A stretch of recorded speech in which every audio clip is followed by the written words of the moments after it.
Halo Studio Lovers. Bila kita menyebut nama Setia Novanto, rasanya sangat sedikit orang di negeri ini yang tidak mengenalnya.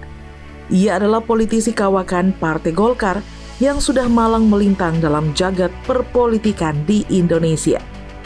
Setnov, begitu ia disapa, sungguh bukanlah orang yang sembarangan. Ia adalah mantan ketua fraksi Golkar di DPR dan ketua DPR periode 2014-2019. Setnov juga dipercaya menjabat ketua umum Partai Golkar periode 2016-2019. Meskipun demikian, perjalanan karir Setnov diacap kali dibumbui oleh berbagai dugaan kasus korupsi. Tidak hanya itu, semasa ditahan pun, ia tidak lepas dari kontroversi. Mulai dari lapas mewah, hingga perlakuan istimewa yang dia tunjukkan terekam membawa ponsel di penjara. Nah, yuk kita kilas balik karir politik, kasus, hingga nasib Setia Novanto sekarang.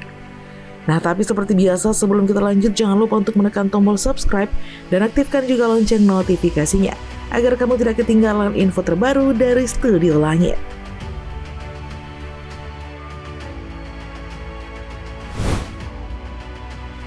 Biografi Setia Novanto. Setia Novanto lahir 12 November 1955 di Bandung, Jawa Barat dari pasangan Sewondo Mangunrat Songko dan Julia Maria Sulastri.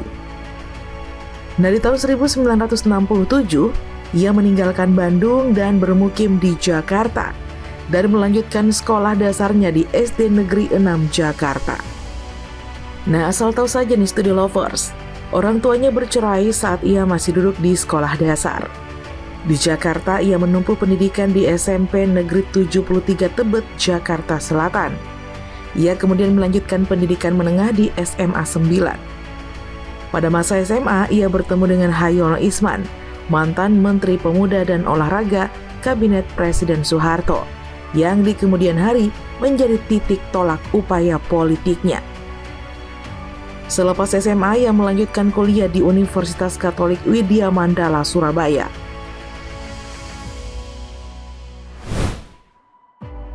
Karir politik.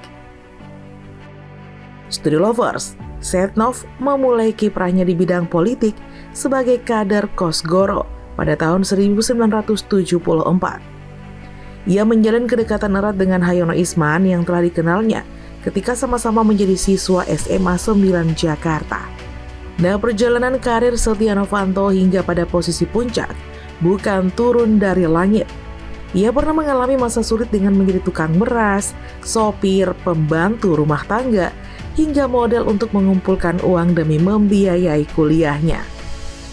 Hingga Setia Novanto pun menjadi anggota Golkar dan menjadi anggota DPR fraksi Golkar berturut-turut 6 periode tanpa putus sejak 1999. Setia Novanto terpilih dalam pencalonan Ketua DPR RI periode 2014-2019 dari Partai Golkar dalam sistem paket bersama Koalisi Merah Putih. Karir yang cukup mulus ya Studio Lovers.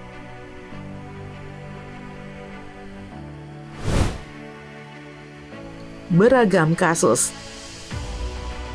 Kasus Casey Bank Bali. Setia Novanto diduga pernah menjadi tersangka dalam skandal Casey Bank Bali senilai 546 miliar rupiah. Di tahun 2001, Novanto disebut pertama kali oleh jaksa dalam sidang terkait kasus hak tagih piutang Bank Bali. Kasus itu menyebabkan kerugian negara nyaris 1 triliun rupiah dari total tagihan sebesar 3 triliun rupiah. Kasus Pon Riau. Nah, berikutnya Studio Lovers. Pada kasus suap Pon Riau, KPK pernah mendalami keterlibatan Setia Novanto dengan menggeledah ruang kerjanya di lantai 12 gedung DPR. Penggeledahan itu merupakan pengembangan kasus yang menjerat mantan Gubernur Riau, Rusli Zainal, yang juga politikus Partai Golkar. Setia Novanto membantah keterlibatannya. Kasus korupsi IKTP. Setia Novanto didakwa menyalahgunakan kewenangan selaku anggota DPR dalam proyek pengadaan kartu tanda penduduk berbasis elektronik atau IKTP. Perbuatan Novanto itu menyebabkan kerugian negara sebanyak 2,3 triliun rupiah. Nah, menurut jaksa Istri Lovers, Setia Novanto secara langsung atau tidak langsung mengintervensi proses penganggaran serta pengadaan barang dan jasa dalam proyek IKTP tahun 2011 hingga 2013. Penyalahgunaan kewenangan itu dilakukan Setnov untuk menguntungkan dirinya sendiri, serta memperkaya orang lain dan korporasi. Menurut jaksa, Setnov diperkaya 7,3 juta dolar Amerika Serikat. Wah, kasusnya memang banyak ya, Studio Lovers. Beberapa kontroversi. Merekayasa kecelakaan. Nah, Studio Lovers, kasusnya sempat heboh setelah dia beberapa kali berusaha mengibuli KPK demi menghindari pemanggilan. Nah, di antaranya drama kecelakaan yang membuatnya terpaksa dirawat di rumah sakit. Pengacara Setnov, Frederick Yunadi, menyebutkan kliennya mengalami benjol di kepala. Usut punya usut, kecelakaan itu cuma rekayasa. Jadi heran ya, Studio Lovers.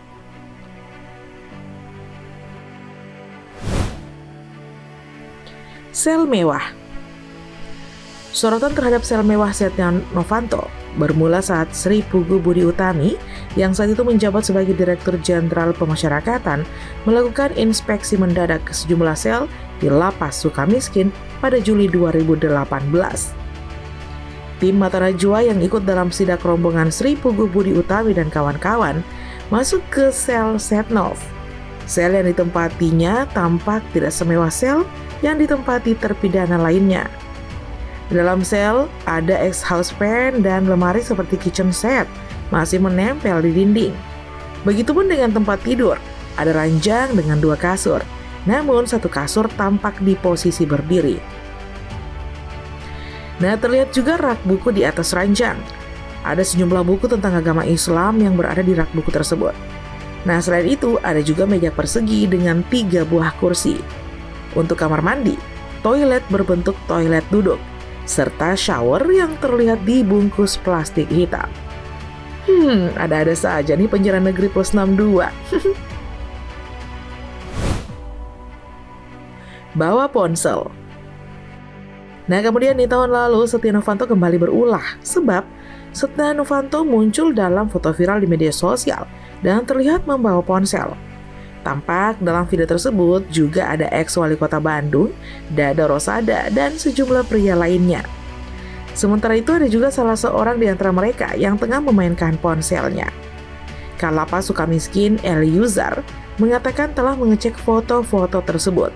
Dia mengatakan gambar yang beredar itu diambil pada 2020, tepatnya saat masih dalam suasana Idul Adha. Kasus dan berita Setnov dari dulu selalu bikin gempar. Nah, semoga ini menjadi pelajaran agar penegak hukum lebih tegas lagi menindaki para pelaku koruptor, begitupun pelaku agar dapat efek yang jerah. Nah, Studio Lovers, sekian dulu informasi kita kali ini. Jangan lupa untuk selalu mendukung kami dengan cara menekan tombol subscribe, like, komen, dan share video ini. Sampai jumpa lagi di video berikutnya. Bye-bye.